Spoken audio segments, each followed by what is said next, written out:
Buenas tardes, os doy la bienvenida a este seminario de investigación perteneciente al ciclo anual de seminarios del Instituto Universitario de Investigación Biosanitaria de Extremadura, o INUBE.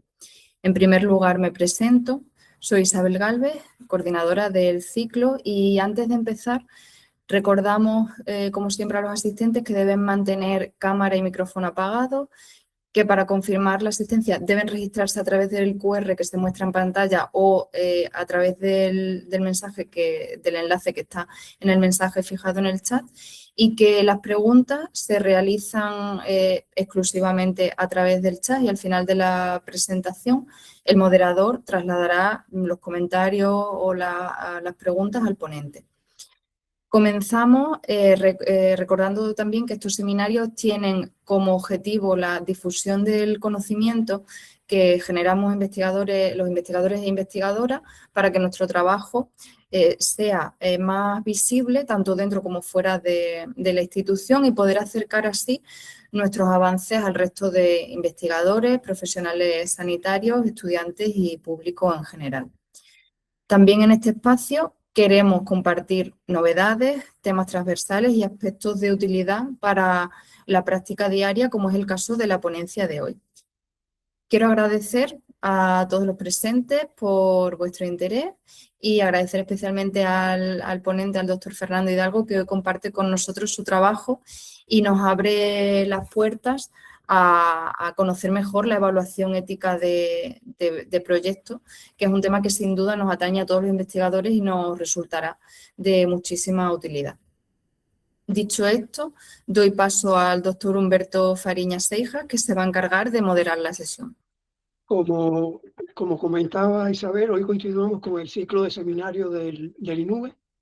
El título de este seminario es Aspectos claves para la evaluación ética de proyectos de investigación en el área de salud de Badajoz, y el ponente será el doctor Fernando Alberto Hidalgo Figuerola. Una pequeña presentación del doctor Hidalgo. Les comento que es médico especialista en farmacología clínica, es máster en farmacoeconomía y farmacovigilancia por la Universidad de Valencia, también es máster en monitorización de ensayos clínicos por el Centro de Estudios Superiores de la Industria Farmacéutica, tiene formación de posgrado en salud internacional y en estadística en investigación biomédica. Actualmente el doctor Hidalgo es facultativo especialista de área en el Servicio de Farmacología Clínica del Hospital Universitario de Badajoz y secretario técnico del Comité de Ética de la Investigación con Medicamentos de Badajoz. En esta sesión, el doctor Hidalgo realizará una excursión por los aspectos fundamentales en la evaluación ética de los proyectos de investigación. Al final, dedicaremos unos minutos para el debate, en el que el ponente podrá responder las preguntas de los participantes, que, como comentó Isabel, estas preguntas deben ser formuladas a través del chat. Sin más, a continuación le doy la palabra al doctor Hidalgo. El tema es aspectos claves para la evaluación ética de proyectos de investigación en el área de salud de Badajoz. Me gustaría comenzar con una pregunta muy sencilla, ¿no? ¿Por qué es necesaria la evaluación ética en investigación, ¿no? Con frecuencia pensamos que la evaluación ética existe porque la normativa así lo exige. Y es cierto que existe una obligación legal, pero esa no es la razón principal. La verdadera razón es mucho más importante. Toda la investigación en la que participan personas implica una enorme responsabilidad. Cada vez que un paciente acepta formar parte de un estudio, nos está confiando algo muy valioso: su tiempo, su información clínica, sus muestras biológicas y sobre todo su confianza. Esa confianza nos obliga a garantizar que el estudio esté bien diseñado, que la pregunta de investigación sea realmente relevante y que los posibles riesgos estén razonablemente justificados por los beneficios que esperamos obtener. En otras palabras, la evaluación ética no busca frenar la investigación, busca que la investigación se haga bien desde el principio. Y cuando hablamos de hacer bien una investigación, nos referimos nos referimos únicamente a cumplir la normativa. No nos referimos únicamente a cumplir la normativa, sino también significa proteger los derechos, la seguridad y el bienestar de los sujetos participantes. Asegurar la metodología que sea científicamente sólida y que se genere y que esta investigación genere conocimiento válido para la sociedad. Además, hay un aspecto que a veces olvidamos, ¿no? Que la evaluación ética también protege al investigador. Detectar un problema metodológico, ético, legal, antes de iniciar un estudio siempre será más sencillo que intentar resolverlo cuando el proyecto ya está en marcha. Por eso, más que un requisito administrativo, la evaluación ética debe entenderse como una garantía de calidad para toda la investigación. Ahora bien, si ya entendemos por qué esta evaluación es necesaria, surge una pregunta natural. ¿Quién realiza la evaluación ética y cómo lo hace? Precisamente de eso trata la siguiente diapositiva, ¿no? Ya hemos visto por qué la evaluación ética es necesaria. Ahora la siguiente pregunta es, ¿quién realiza la evaluación? ¿No? En este caso es un comité de ética de la investigación con medicamentos. La respuesta es un SEIM. Pero más allá de su definición legal que tiene el comité, me gustaría explicar qué representa realmente un SEIM o un comité de ética de investigación con medicamento. El comité no es una única persona tomando decisiones, tampoco es un órgano que busca encontrar errores para retrasar los proyectos. En realidad es un equipo multidisciplinario en el que participan profesionales con perfiles muy diferentes, médicos de distintas especialidades, farmacéuticos, personal de enfermería, especialistas en bioética, juristas, expertos en metodología, representantes de los pacientes y otros profesionales que aportan perspectivas complementarias. ¿Por qué es importante esta diversidad? Porque un proyecto de investigación nunca debe analizarse desde un único punto de vista. Un metodólogo puede detectar una limitación en el diseño del estudio. Un jurista puede identificar un aspecto relacionado con la protección de datos. Un clínico puede valorar si los procedimientos son realmente asumibles para los pacientes. Y un representante de los pacientes puede aportar una visión que en muchas ocasiones quienes trabajamos en investigación no percibimos con la misma facilidad.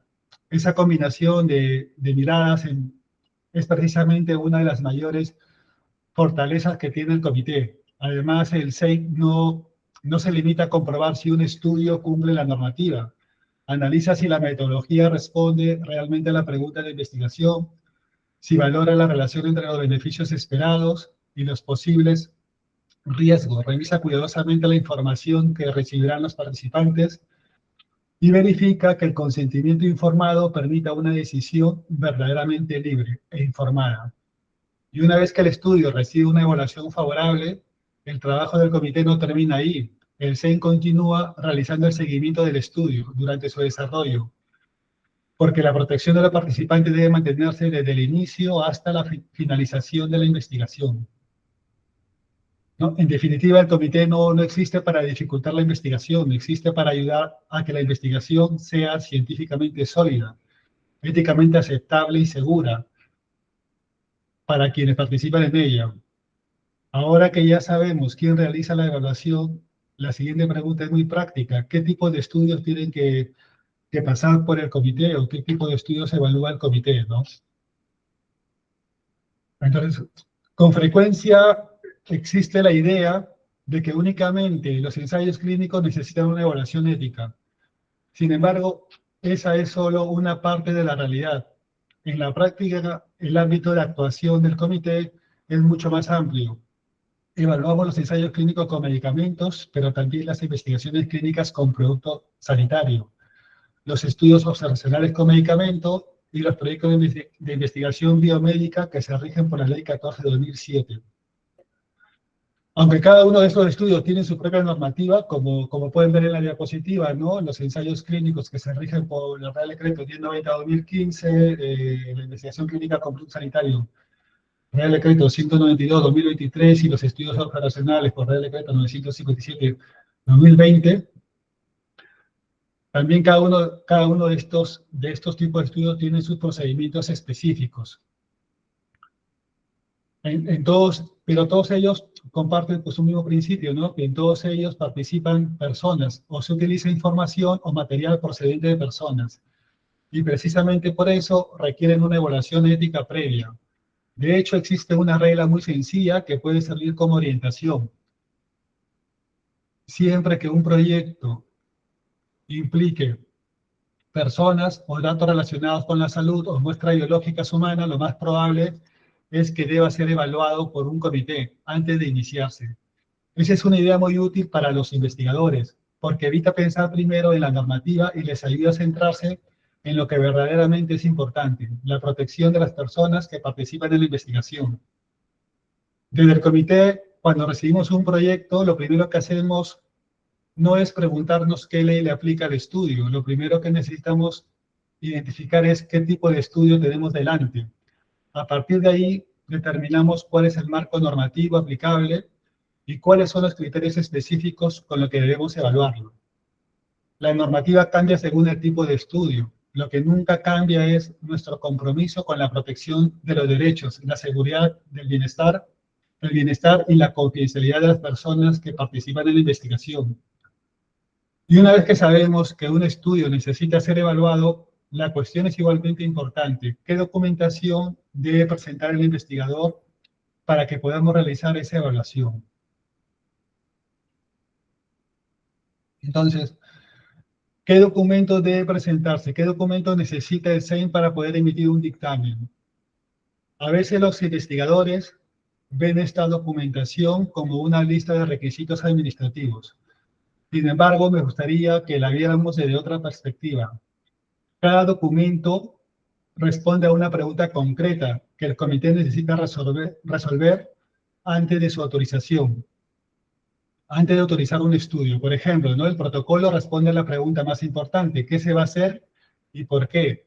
Ahí encontramos la justificación del estudio, los objetivos, el objetivo principal, secundario, el diseño metodológico, las variables principales, las variables secundarias, el análisis estadístico y todos los aspectos científicos necesarios para valorar si la investigación está bien planteada. La hoja de información al paciente y el consentimiento informado responden a otra pregunta fundamental. ¿El participante recibirá la información necesaria para decidir libremente si desea participar? Porque el consentimiento solo tiene valor cuando la decisión es verdaderamente informada. Después encontramos otros documentos igualmente importantes. La solicitud de evaluación nos proporciona la información administrativa necesaria para tramitar el expediente. El currículum vitae del investigador principal y del equipo colaborador que nos permite comprobar que cuentan con la formación y la experiencia adecuada para desarrollar el estudio.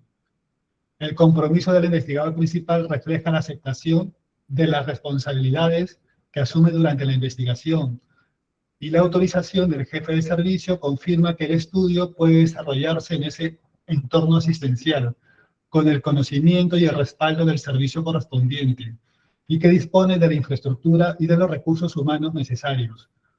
Como pueden ver, ninguno de estos documentos está ahí por casualidad. Todos aportan información necesaria para que el comité pueda realizar una evaluación completa. Y aquí me gustaría compartir una recomendación basada en la experiencia del comité. Utilicen siempre las plantillas y los anexos disponibles en la página web del SEIN. Pueden parecer un detalle menor, pero utilizar los documentos actualizados evita muchos requerimientos posteriores y agiliza considerablemente el proceso de evaluación.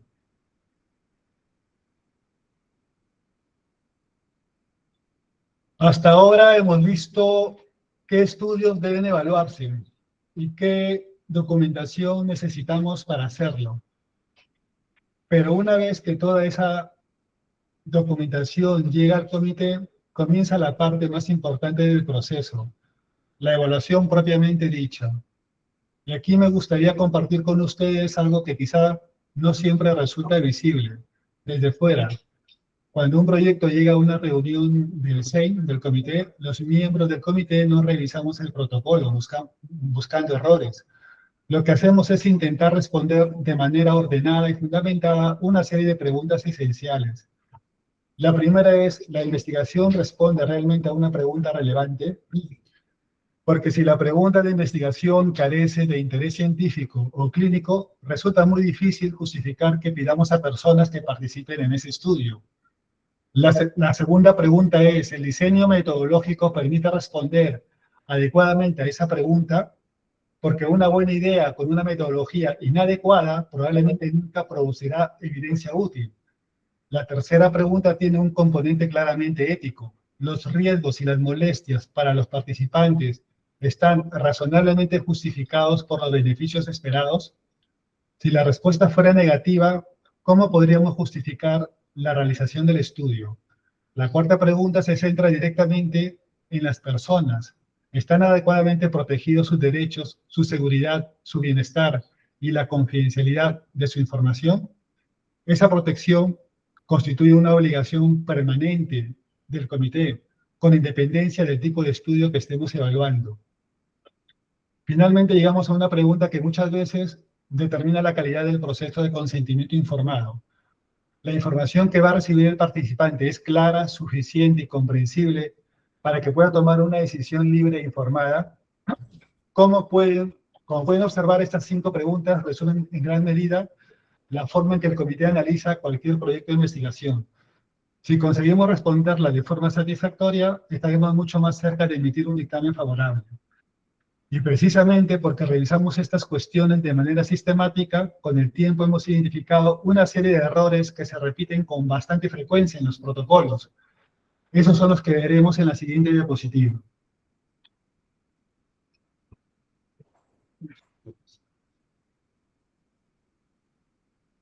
Hasta este momento hemos visto cómo evalúa un comité de ética un proyecto de investigación. Ahora me gustaría compartir con ustedes la experiencia que hemos ido acumulando tras revisar numerosos protocolos.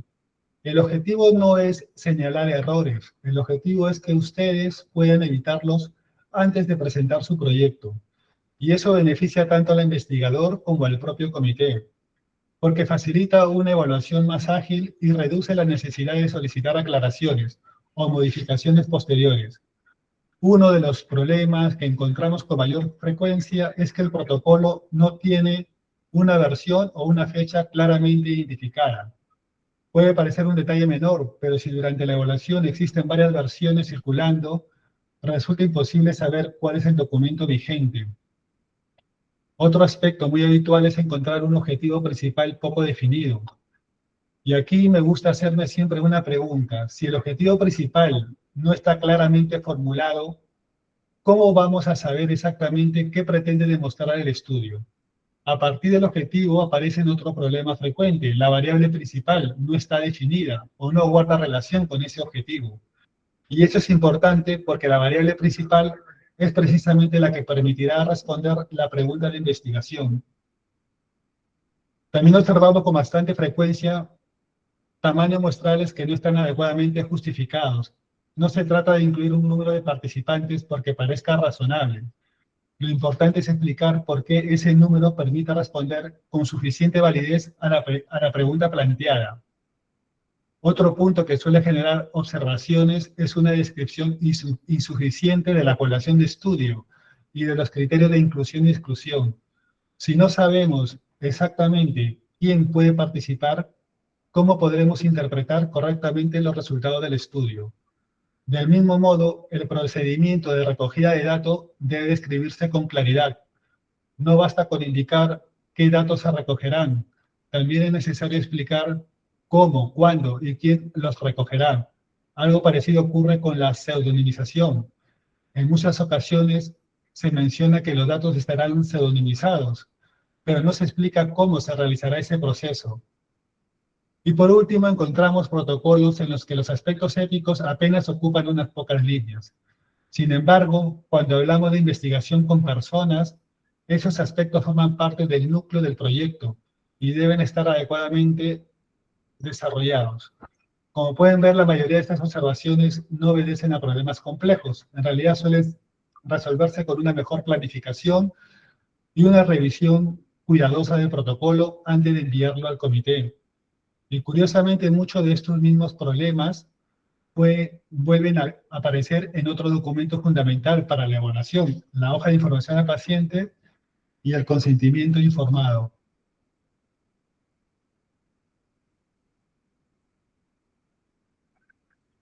Si en la diapositiva anterior hemos visto cuáles son los errores más frecuentes en los protocolos, ahora vamos a centrarnos en otro documento que tiene una enorme importancia desde el punto de vista ético, la hoja de información al paciente y el consentimiento informado.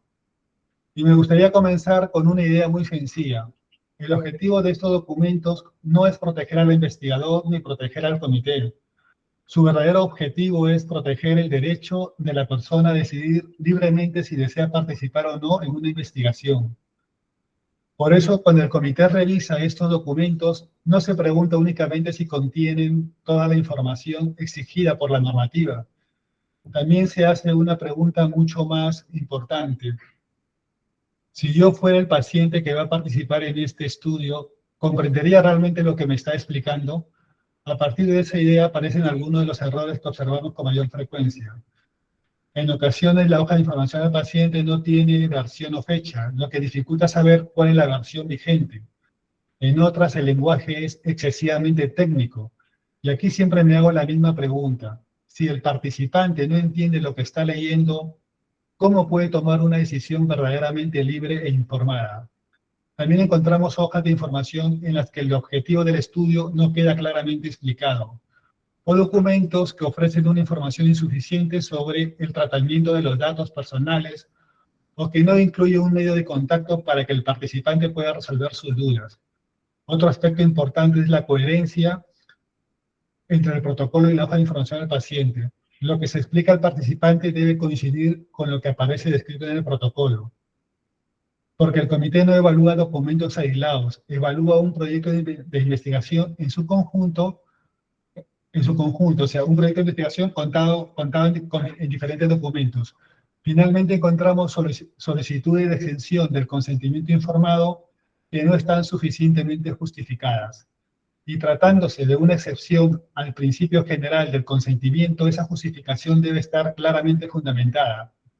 Como pueden observar, la mayoría de estas observaciones tienen un mismo objetivo: conseguir que la persona que participa en una investigación disponga de toda la información necesaria para decidir con libertad, con conocimiento y sin presiones. Porque un consentimiento informado no es simplemente una firma, es la expresión de una decisión libre, consciente y plenamente informada. Y una vez que el protocolo y toda la documentación cumplen estos requisitos, podemos comprender mejor cuál es el verdadero papel del comité durante todo este proceso.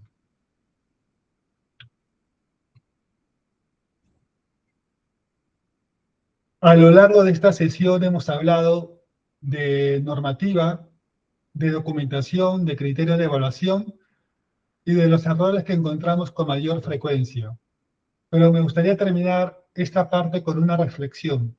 Con frecuencia existe la percepción de que el comité de ética representa un obstáculo que retrasa el inicio de los proyectos de investigación. Sin embargo, mi experiencia me ha llevado a una conclusión completamente distinta.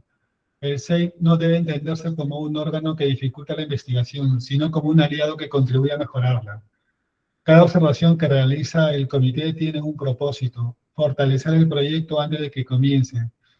En ocasiones, esas observaciones mejoran la metodología, en otras ayudan a aclarar los objetivos, a definir mejor las variables o a justificar adecuadamente el tamaño de muestra. En muchas otras, refuerzan la protección de los derechos, la seguridad y el bienestar y la confidencialidad de las personas que participan en la investigación. Y todo ello repercute directamente en la calidad científica del estudio. Porque un proyecto metodológicamente sólido y éticamente bien planteado tiene muchas más posibilidades de responder correctamente a su pregunta de investigación. También quiero destacar el papel de la Secretaría Técnica del Comité. Nuestra labor no consiste únicamente en gestionar expedientes, también orientamos a los investigadores, resolvemos dudas y tratamos de identificar posibles problemas antes de que el proyecto llegue a la evaluación del comité. Este trabajo previo beneficia a todas las partes, reduce aclaraciones posteriores, agiliza la evaluación y permite que el investigador presente una propuesta más sólida desde el inicio. Por eso me gustaría terminar esta diapositiva con una invitación que vean al CEN como un compañero de camino, un equipo que comparte con ustedes el mismo objetivo: impulsar una investigación de calidad científicamente rigurosa y siempre respetuosa con las personas que hacen posible esa investigación.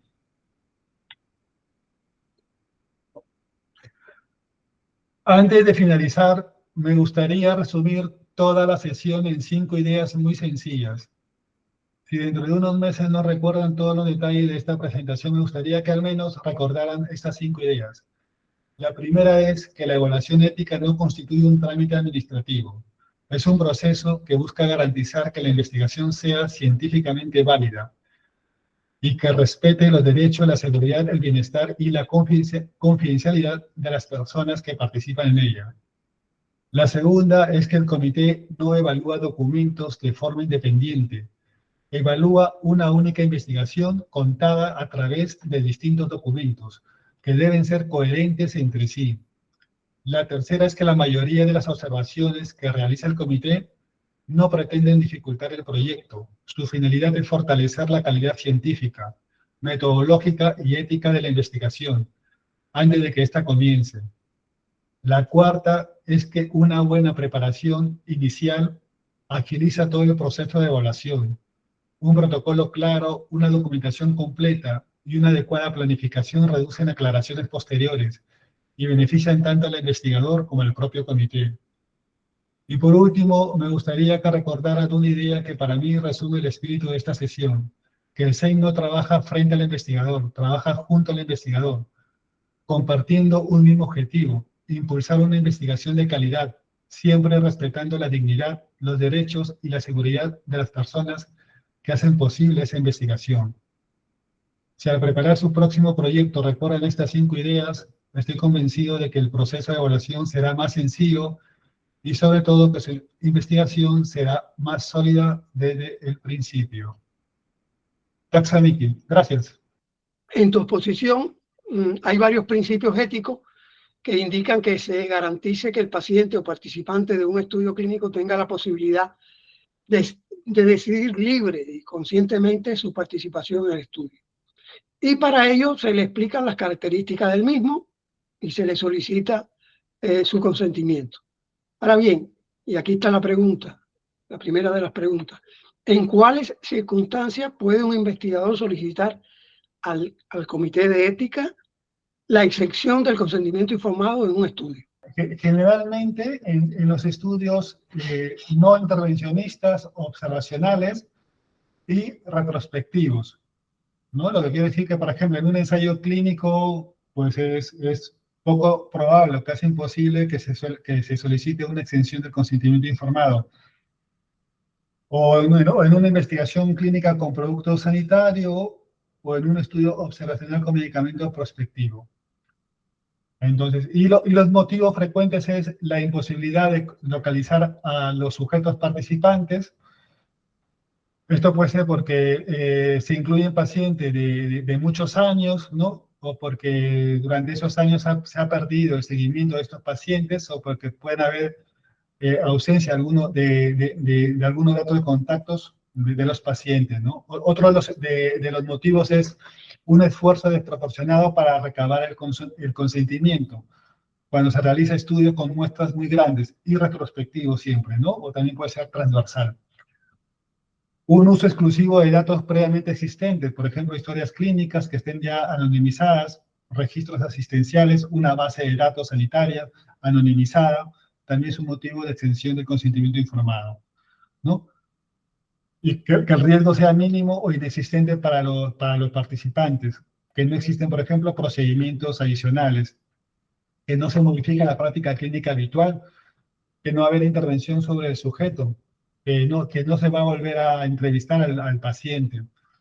Repito, que la base de datos sea anonimizada y la imposibilidad práctica de realizar la investigación si se exige el consentimiento informado, ¿no? Básicamente esos son los motivos, y que el interés científico sea realmente importante para la salud pública también, ¿no? Pero repito, en estudios retrospectivos o transversales, que no se va a realizar una intervención en el paciente, ¿no? una extracción de muestra, etcétera. No sé si he respondido tu pregunta. A ver, con el fin último de proteger a los participantes en posibles daños a la salud en un estudio clínico, generalmente se solicita que los promotores contraten una póliza de seguro, que al menos pueda haber una compensación económica si el paciente o el participante se produce en él algún prejuicio. Ahora bien, ¿cuándo no es necesario que un estudio posea una póliza de seguro? En los que sí es obligatorio son en los ensayos clínicos con medicamentos, ¿no? Eso está escrito en el Real Decreto 1090/2020. También es obligatorio en los ensayos clínicos de bajo nivel de intervención. Pero aquí hay, digamos, una nota, ¿no? Que esos ensayos clínicos de bajo nivel de intervención, si es que el seguro de resguardo civil del hospital lo respalda, no sería necesario en ese caso. Luego también es obligatorio en las investigaciones clínicas con producto sanitario. Una investigación clínica con producto sanitario es el equivalente a un ensayo clínico con medicamento, con la diferencia que es producto sanitario. Lo que quiero decir que es igualmente intervencionista. Como se interviene en el paciente, ¿no? Entonces hay que tener una póliza de seguro. En lo que no es obligatorio y está escrito en la ley, ¿no? En el Real Decreto 957/2020, es en los estudios observacionales con medicamento. Ahí no es obligatorio una póliza de seguro. Y luego, en los proyectos de investigación que se rigen por la Ley 14/2007 de investigación biomédica, en ese caso solo es obligatorio si se va a realizar una intervención en el paciente, sea una extracción de muestra, por ejemplo, ¿no? Entonces, en ese caso sería obligatorio una póliza de seguro. Pero la gran mayoría de los estudios que se rigen por la Ley 14/2007 son los estudios observacionales no intervencionistas. Generalmente son estudios caso control, caso retrospectivo, de corte retrospectivas, estudios transversales, ¿no? La gran mayoría de estudios que están dentro, que se rigen por esa normativa, pues no es necesario un seguro. En resumen, ¿quiénes no necesitan una póliza de seguro? Pues los estudios no intervencionistas observacionales que se rigen por la Ley de 14/2007, a excepción de que se realice alguna intervención, y los estudios observacionales con medicamento. Me parece que al inicio me equivoqué a nombrar la normativa de los ensayos clínicos. Dije 1090/2020 y es 1090/2015. El comité de Badajoz tiene su página web, que todavía está en desarrollo, pero ya están colgados los anexos de los diferentes tipos de estudios, donde los investigadores pueden descargarlo, ¿no? E incluso también hay el anexo 40, que es la solicitud de extensión del consentimiento informado, y ahí también está detallado cómo pueden argumentarlo, ¿no? Y cuáles son los motivos por el cual se puede solicitar esta extensión del consentimiento informado.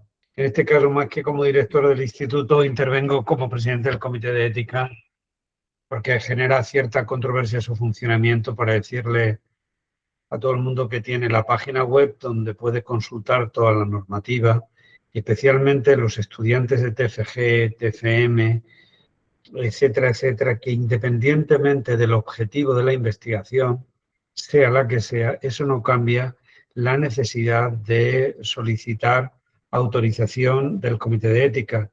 Esto, aparte de que debe ser incluido en el proceso de aprendizaje de cualquier investigación sobre humanos o muestras procedentes de humanos, yo creo que es imprescindible, protege, si me permitís, al investigador. Entonces, la primera vez que la provincia de Badajoz tiene un comité de ética, un CEIN, yo creo que es importante, y repito, da igual, porque hay veces que se plantea, pues eso es un TFG. Es que solo es un TFG. Aunque sea un TFM, aunque sea cualquier cosa, eso no cambia la necesidad de autorización. Y porque es una consulta que se suele hacer con frecuencia. Y aprovechar este turno de palabra para dar las gracias al Instituto, a Isabel por hacerse cargo de la coordinación, y resaltar el papel que ha hecho Fernando Hidalgo como secretario del comité. tomó un comité que estaba cerrado, suspendido y con problemas, poner en marcha algo que no ha funcionado. Ha sido un proceso completamente duro, tedioso, y Fernando, públicamente, y como está quedando grabado, quiero dejar testimonio del trabajo y el trabajo tan enorme que estás haciendo por normalizar un proceso que es la base de cualquier investigación. Si no hay un buen comité de ética que avale y regule la investigación, no puede haber investigación de calidad. Así que muchísimas gracias por hacerlo como presidente del comité, investigador del instituto y director. Terminamos la sesión de hoy y le doy la palabra a Isabel para que despida el seminario. Muy bien, muchas gracias, Humberto, muchas gracias, Adrián.